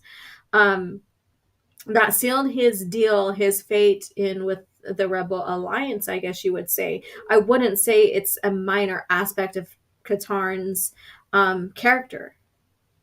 I think it's one of the pivotal aspects of his character. Another more significant part Katarn's journey was his becoming a Jedi, and his battle with the lore of the dark side of the Star Wars mystical force. Why did you just say force? We don't have to have this mystical force. We're past that already. A big part of his fall to the dark side and the return to the light side is linked with Mara Jade, a character who is even less likely to be made canon than Katarn. It could also be argued that the role of the Jedi Knight in exile, or a rebel fighter Jedi Knight, has been filled by Kanan Jarrus in Star Wars Rebels. So there you guys go. Many fans of Katarn still hope that one, and have you noticed that she never brought up Darth Bane, the rule of two, the thought bomb, any of that either? Many fans of Katarn still hope that one of the new Star Wars FPF games, announced early in 2022, could make the character canon by using elements of Dark Forces or Jedi Knight plots, or even by rebooting one of the Star Wars games series entirely. Hell to the no. Hell to the no. Make your own game. Make your own game. Leave these iconics alone. I even cringe and get, kind of afraid or fearful, I guess you could say, or just doubtful when they say we're going to remaster some of these classical games, because I don't trust them. I don't trust them, and you guys shouldn't either. However, the new Star Wars canon has rendered Kyle Katarn redundant. Since his place in the lore has been taken by other characters, the likeliest way that Katarn will rejoin canon or rejoin their lore, I wouldn't say rejoin because he's already canon, so be a part of their continuity, would be in a minor capacity, more akin to a guest star in a comic or a book. How would you guys feel that this major character, like we all wished they should have given him and even John Orr's their own standalone novel. I wish they would have. He's a phenomenal character. But when he is brought into the books, he plays a role. He has like that character, that aura about him. He's well written. Katarn immediate return to Disney lore seems unlikely, but not impossible. However, he does make his way back into canon along with the other Legends character already reintroduced. Star Wars fans should prepare themselves for changes in his backstory. No shit, Sherlock. Okay, let me see what you guys have to say with this. There's a lot going on in this article here. I haven't watched the last 2 episodes due to taking. Okay, let me see here. Must be here. Miss Marvel is way better than Kenobi, and MCU show is doing better than Star Wars. The mighty have fallen. I haven't watched the last 2 episodes due to taking my sweet time with it, but I hear Kamala Khan is a mutant in the MCU, which is fine for me. Mutants and Inhumans are similars, and that's from Christopher. I wouldn't know about that, so I can't really comment on that. Alex says, I think Mon Mothma was still a bit mistrustful of Katarn even after he stole the Death Star plans. Can't remember. Yes, she was. She even told Jan Ors, if things go wrong, if you doubt him, kill him. Basically. So when you look at that story, and I have to get this video done. I'm redoing it because of circumstances, but it's Rogue One versus Dark Empire. So there's role reversal here. So with Rogue One, Jen Erso is the one that steals the plans, right? In Dark Forces, it's Kyle Katarn. Andor is told, if things go wrong or you suspect, kill her, right? Kyle Katarn or Jan Ors is told that about Kyle. So you see that little bit of role reversal there. So there's a role reversal. Jan or Mara Jade, less likely to be made canon. I call BS. Why? You want her to be in the canon? You want her to be in Disney Star Wars? She in the original pre-Disney, she's canon already. And she was even in the radio dramas. So she is already, but not in the Disney. Disney recanonizes characters based on their popularity. 2003 Clone Wars needs a Blu-ray. Let's see here. What's going on here? Let me go ahead and take a look at, and I'm closing out the poll here. Let's see who's the winner here. So wild card, 8%. So there's really no budge with that. Slave One, 59%. Lady Luck, 12, and Jade Shadow, 21. So the winner is Slave One with 59%. Let's go ahead and end the poll. So congratulations to Slave One. All right. And let's see here, vandalism. And this says no mention of Jan Ors yet. She was a big influence on Kyle. Basically, there was a relationship going on there. And I was kind of disappointed in the fact that they never expanded on the relationship. She kind of like, after New Jedi Order, she kind of like disappeared in a sense. There was no further on the story. I want to discuss that in a lore video about her as well.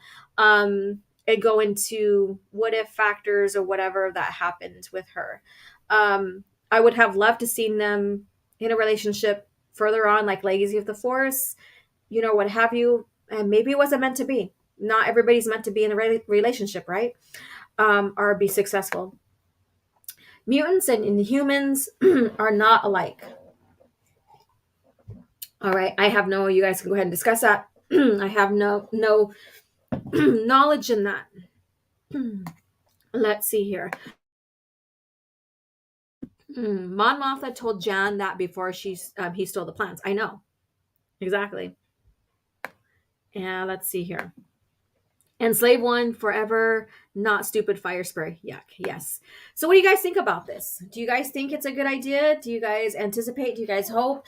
Are you guys disgusted with this the introduction of these beloved characters just because maybe they are not capable of creating their own new characters? So they have to go off of member berries to keep fans, long-term fans involved.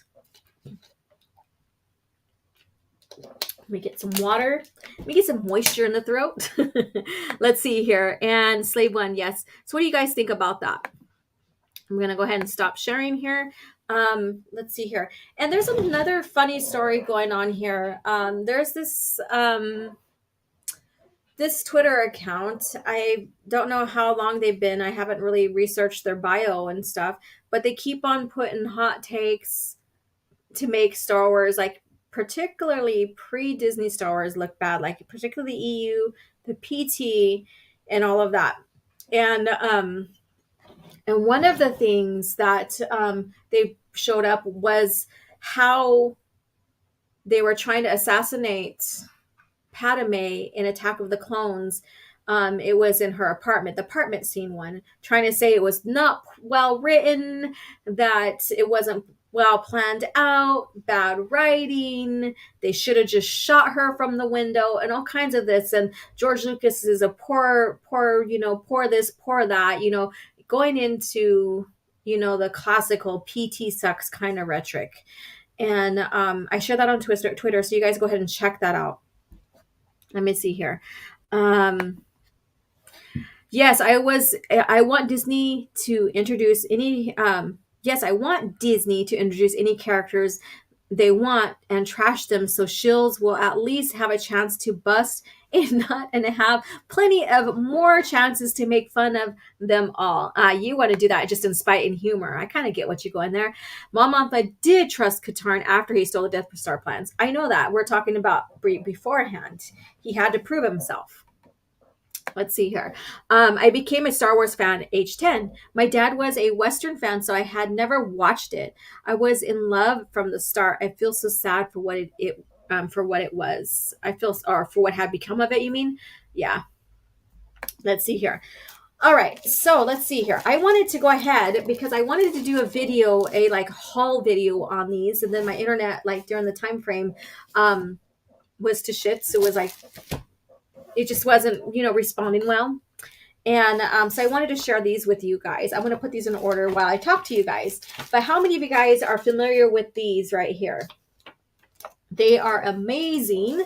I found a nice batch of them, and I got them for cheap. And I am so excited about them. So I'm going to put these in order. We are going to go through this, and we're going to talk about Star Wars and what we see in these, because why not? Let's nerd about Star Wars here. Let's just go ahead and have fun with this. Let's see here. That's 8. Let me see, what number am I on? Okay. Yeah. So they're not in order. There's some I'm missing still, and that's fine. I'll just have to find them and purchase them. But some of these came with their original Topps card and their poster. Let me see. Did this one? No, I don't think this one. Oh, yeah, this one did. The poster is still inside of it. It wasn't taken out, which I'm excited. So this is number 2. This is not number 1 right here. So check that out. Look at that art, you guys. Look at that. Let's see here. And so this is number 2. And this one is about New Mos Eisley Comics Falcon poster, toy secrets revealed. And that was the beauty of these right here, is that you got development of certain things that were coming out. Like in the back, I'm going to show it to you right now. Star Wars, The Smuggler's Moon, and Star Wars Dark Empire. You have little advertisements of things here. Look at the art back then. Very, very fun. And I want to rip out this poster, but I'm not gonna do it here because I want to do it carefully and like open the staple up a little bit. But we have like even look at this. Like you even have like different things. Look at Batman right there. Look at that. Let's see here. I want to see what main story they have going on in here. Let's see here. Dark Empire. Look at that. Dark Empire. And it has the interview and stuff here. So this is number 2. And it does have a little bit of like little offhand stories in here as well. Very, very, very cool. Very good way to research things that were in development during the time and sharing that way. Let's see. Love the artwork on these. Don't see that kind of that, yeah, there's not. And then here, I don't have number 3 or 4 yet. So here's number 5. And of course, look at this. Look at that. Isn't that pretty cool right there? He's leaping onto something here. That's Coruscant in the back. No, it's not Coruscant in the background. I just glanced at it real quick and thought it was Coruscant. And let me see the main story. This one didn't come with its poster, so I'm kind of sad about that. But that's okay. I didn't expect to get as much goodies as I did with this. It's such a great surprise. The remasters of the universe, I think that this is about the doing the special editions here. So that is a good, interesting read and study to do videos on. And then look at this, you guys. What is, okay, so with the Star Wars poster, another questions for you guys in the chat to keep you guys engaged. What is your favorite Star Wars poster? Either EU or movies. So let me know in the chat. Let's share in the chat. And look at Prince Seizure here. Look at that. Pretty cool. And let's see what else we have going on in here. Oh my God. Look at this. We don't hardly get to see something like this. That is like a Jawa like encampment here with their crawlers and their little tents and just going, look at that. Look at that. Let's see here. So what is your favorite poster in Star Wars? Let's see here. Compared to the dodgy artwork the High Republic gets, yeah. This is millions times better art. Yeah, correct. It's amazing here. Let me see. And then this is some of Ralph McQuarrie's. In fact, this is not Ralph McQuarrie's, duh. So this is like a Jawa encampment. Oh God, I just need, because I'm an artist, I just need to do a video about Ralph McQuarrie and Star Wars. How many of you guys want to see that? Would you guys watch a video of me sharing? I do need to get the book, the Ralph McQuarrie book, and I forget the title of it, but it has all the Star Wars art in it and stuff. I need to do a video about Ralph McQuarrie and the concept art. Would you guys watch that if I did? So look at this. Look at that, you guys. That's Coruscant. What? There we go. This one right here is Coruscant. And then when you get into the special or the Shadows of the Empire, what we see with Coruscant that's used for the PT evolved from this image. So it's very neat. And then here's another factor of Coruscant too. So you see the evolution of Coruscant, and I need to do video on that as well. That would be pretty cool, from concept art evolution into the movies. That would be great. I have all these ideas, you guys. It's like there's only one of me and a million ideas that I feel, sometimes I feel blocked or stuck because there's so much I want to share with you guys. And then let's see here, Cloud City and the Death Stars, I guess you could say. Or let's see here. That's what it looks like. But look at Cloud City. And then that right there.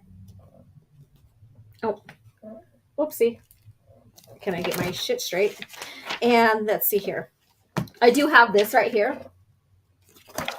Let's see here. And anything else I want to share in here? Because I don't want to be too long on staying within these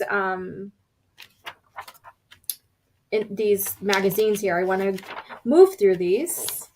And then you have this comic here. I think that comes from Boba Fett, Twin Engines of Destruction. So you have like a mini comic in here. Pretty cool. And yeah, so, and then we're going to go ahead and open this one here. Oh my God, I'm so excited. Let's see. The Revenge of the Jedi movie poster was my favorite. Cool. Let's see here. This one is number 6. And look who's on the front. Look at that. And let's see what I got here. I might not go through all of these because I don't want to waste you guys' time, and we're coming up on 2 hours. But I just wanted to share this with you guys and just have a nice conversation with you guys on stuff like this. And maybe, and I got these off of eBay for, it was like maybe $30 for all of these. So nice, reasonable price. And so I would suggest researching and looking it up where you can find that. And look at this right here. So you have another Ralph McQuarrie piece, it looks like. And then the end of Return of the Jedi. Let's see here. And then here is this card here. Look at that. I could frame that. I need to frame that. And then have this right here. And this one's from Empire Strikes Back. I didn't know I had all this in here. Movie facts. Some very special effects. Creating the out of this universe special effects for the new Star Wars movie, The Empire Strikes Back, is an accomplished craftsman named Brian Johnson. Johnson is hardly a novice at this sort of thing, having contributed to movies and television shows like 2001 and A Space Odyssey, Space 1999, and Alien. So there you go. There you go. And let's see here. And then we have this right here. This has a foil effect to that. Look at that. Be jealous, you guys. Be jealous. No, I'm joking. But isn't that pretty cool? Look at that. Look at that. Star Wars goes all chromium tops, and this is basically coming spring 1996, so we're going back into the past. The Star Wars universe will be showcased for the first time ever in a new series of chromium trading cards. So this is celebrating the new collector's cards there. Look at that. And that's Boba. That's Boba. It's pretty cool. Pretty cool stuff. Oh my God. And then the poster. I'm still sticking to that. Oh. No. It was stuck on there. Okay, they were separate and it caused some damage. Hell, fucking no. All right. Let's see here. Let's see here. I love that I'm jealous, like Golem wanting the precious. My precious. My precious. Okay, there you go. And then here we go. Oh, wow. What's going on here? What's going on here? What do I have here? Oh, wow. You guys, look at this. Look at that. And then here's the back. It's got a little rip at the top of it because it's kind of old, but look at that. Oh my God. Predators for Hire, a guide to Star Wars bounty hunters. And then this has Dead or Alive, Wanted, Solo, Han Solo, and Chewbacca. Oh my goodness. And then this one right here. Oh, this is Ralph McQuarrie one. Oh my God. Look at that. Let's see here. Look at that, you guys. My heart is just in delight right now, you guys. I am in such delight. Oh my God. I used to get Star Wars Scholastic magazines leading up to the Attack of the Clones. No, I know that was me. No. To be a collector before the dark times, before Disney. Cool. And let's see, nice. Tales of the Bounty Hunters is one of the first EUs I read. Yes. And Tales from the, yeah. Let's see here. Let's go ahead. I'm not going to worry about putting them back right now. I'm going to take my time. I don't want to waste too much time, but there's a lot more of these that I want to go through with you guys. So I'm going to go ahead. I'm trying to make it a little bit faster, but it's just my reaction and just like what I'm getting. Oh my God, it's just amazing. And they're in the original, like the original covers, the original plastic. So this one is number 8, Exploring the Dark Side, Cam Kennedy, Kenner, and Shadows. So Shadows of the Empire. But we have an image from Dark Empire there. So there you go, like a reimagined, I guess you could say. And look at that. The color is so vivid in a lot of these. It's pretty cool. I really, really like it. And let's see here. Shadows is being in here. Let's see here. More of Shadows right here, I believe. So if you get into the making of, like the source book I have, you'll see some of these images are at least in sketch and not in full color. So let's see here. And then we have another comic in here with Boba Fett. And then Dominate Your Destiny. And it has Luke Skywalker here in the cave, but he's more of a polarized glow. There's this here. Back to the dark side. And then you have some of the movie stuff going on here. Yeah, pretty cool. Let me go ahead and see what we got in here, and then we'll move on. Let's see here. So 2 cards here. So the one with the cover, and then one with Dash from Shadows. There we go. I'm going to place this on top so I don't get them mixed up. And then let's see what we have here. Oh my God. Okay. The Dark Side. And then on the back that is the Dark Side, the Deadly Dozen. And I think I seen Open Airlock post this on Twitter. So here you go. I have the same poster here. Pretty cool stuff. All right, so the next one here, this one goes into, and here we go. Here's the cover. Here's the wrapper. This one goes into the Korean Trilogy, which people make fun. We get a lot of anti-EU people use this to mock the EU. But here, if you read the Korean Trilogy, you would know what's going on right here between Han and the Solonian or whatever. Let's see here. And let's see what's going on inside of this. We do have Dark Forces in here.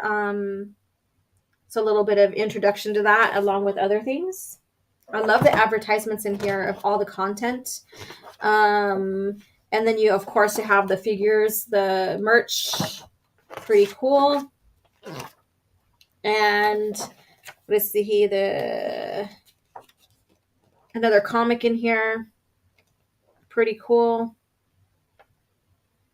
And then some of this art. Back to the drawing board. Look at that. Pretty cool stuff right there.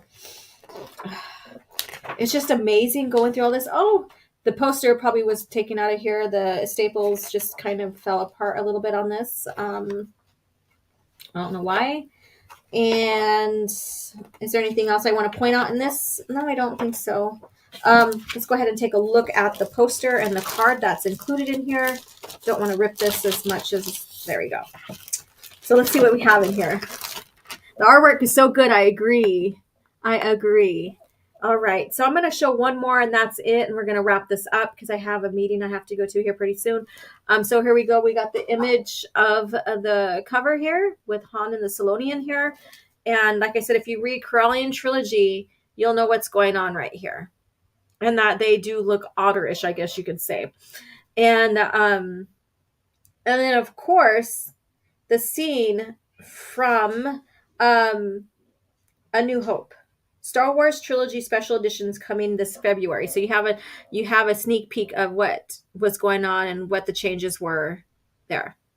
So there you go. So there's that. Oh my goodness. Star Wars Trilogy Special Edition. So yeah, so during this time frame, the special edition was coming out. All of that. Let me see here. And I also love the Japanese cover art. Want to collect them someday. I agree. Let me see here. What do I have going on here that I want to share between the three? I'm going to go ahead and share this one. Yeah, I'm going to go ahead and share this one here. I didn't cut this one open, so wish me luck. Okay. I don't want to ruin it too much.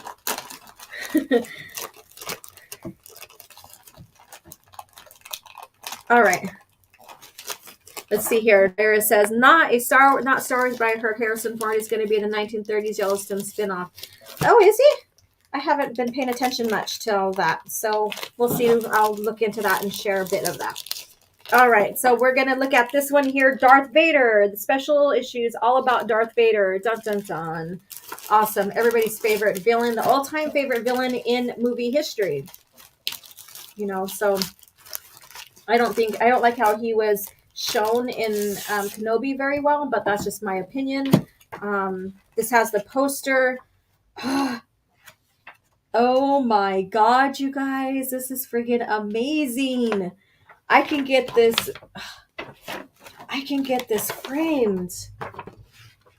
Look at that. Let's see if you guys can see it. Look at that. That's freaking amazing. Oh my god. Okay, so let's see here. And of course, the classical like stuff here. And oh wow. Look at this. Oh wow. The Emperor's Trophy. I'm going to read that because I know they're talking about Vader here. It says, after his confrontation with Luke Skywalker in Cloud City, Darth Vader travels to his master remote stronghold to deliver a special prize to the Emperor. Follow the Dark Lord of the Sith in the original Star Wars role-playing adventure from West End Games. Okay, it talks about the West End Games. Okay. And then, of course, Ralph McQuarrie again right here. Look at that. Oh, my God. Oh, my heart's just like melting here with all of this. Look at this. Look. Oh, my God. So gorgeous. Oh, and he's badass right here. Look at this. I was going to skip over this Vader one. I'm glad I didn't. You guys, this is friggin' amazing. Ah. And the mini-men behind the mask. Look at that. Wow. Oh, let's see what else do we have here. And of course that poster. So I'm going past that poster. Let's see here. We have a comic in here, which I'm not really interested in as much. But they do have some little pieces from comics with Vader. And then Vader's Plenty Game. Star Wars Ultimate Bad Guy has lorded over many a title from LucasArts Entertainment. Yeah, they're just talking about his appearances. That's what it sounds like. Shades of Jabba. So I'm not worried about that one here. Vader Rules Collectibles. So here we go. So that's probably the one where he's meeting Obi-Wan on the Death Star. That's what I'm guessing. Let's see here. Wow, you guys. I'm just totally just... And for all those who like Tusken Raiders, look at that. There you go. I have one of these collectible dishes, but I don't have this one. I would love to find this one. That's pretty cool. All right. So there you guys have it. And let's see what the cards and stuff are for this. Let's see what they gave me. Oh my God. I don't know if you guys could see. Look at that. Wow. And then this is the front.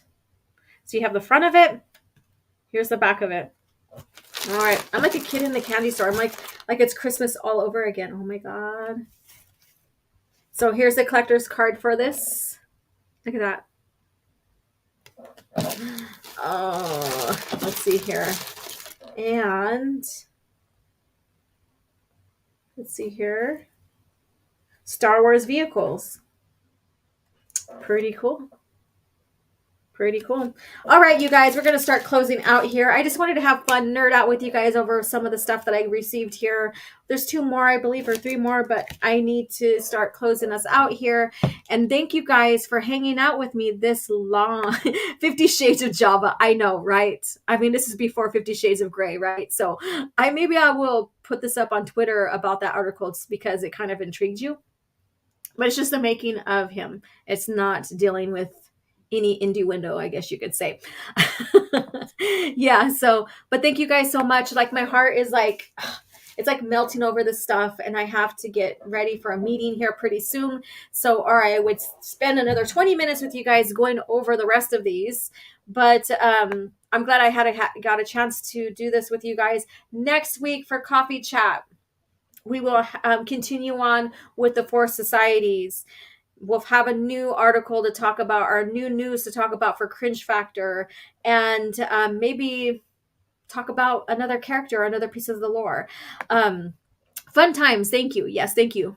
It's been fun. Yes, thank you. So stay tuned for that. I am also putting together the history to do my HoloNet journal for you guys. That'll be another live stream. I might be doing it back to back, or I might be combining them because every single Wednesday I want to do it has been very busy. There's a lot of new development going on with me, which is positive, and I'm very excited about that, but it's affecting the channel a little bit where it's slowing me down on production. I apologize for that, but I'm here for you guys always. Thank you, OG, for always sharing the love of the real Star Wars. Yes, you guys are just watching me just moan over this stuff here, all this new stuff. Well, to me, it's new because I did see some of these growing up, but I didn't collect them. I didn't. And so revisiting and getting to see all of this, darn right, it's does joy to my heart. It does. It just joy to my heart. And OG got the vapors from opening merch. I know, I'm I got the vapors.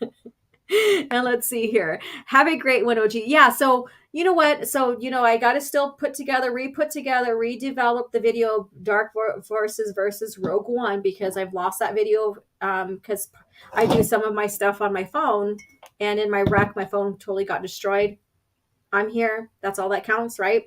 But also, I want to do Ralph McCurry, and I want to do that second part 2 of comparing and contrasting Luke from the original to the new lore as well. So I have so many ideas for you guys. But I'm so thankful to be sharing this time with you guys, going over Star Wars, talking about Star Wars, laughing at cringy shit, adoring and nerding out on the classical stuff, and just having that one-on-one with you guys and chatting about it. And I recommend you guys, I found these on eBay. I would go look and add them to your collection if that's what you want to do. That's me personally. I like to do that stuff. So maybe I'll share some sources with you guys in the YouTube channel, community channel. There. So thank you guys again so much for hanging out with me. Coffee Chat. Cheers to you. You can get my merch. So if you're interested in this, I'm gonna do not a Kyle Katarn. Jeez, I should do a painting of him too. But I am gonna do a Quinlan Voss one too. So that would be fun if you guys want that. And then you guys can sip on your coffee or whatever and have a mug from me supporting the channel. So you guys, thank you so much for hanging out with me, and may the Force be with you.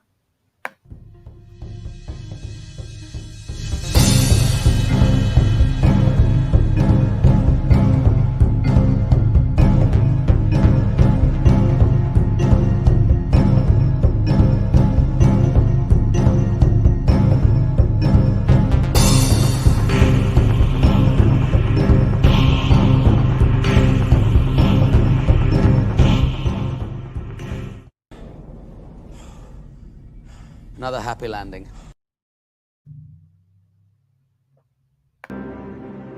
I had fought the worst of all wars and witnessed the redemption of evil.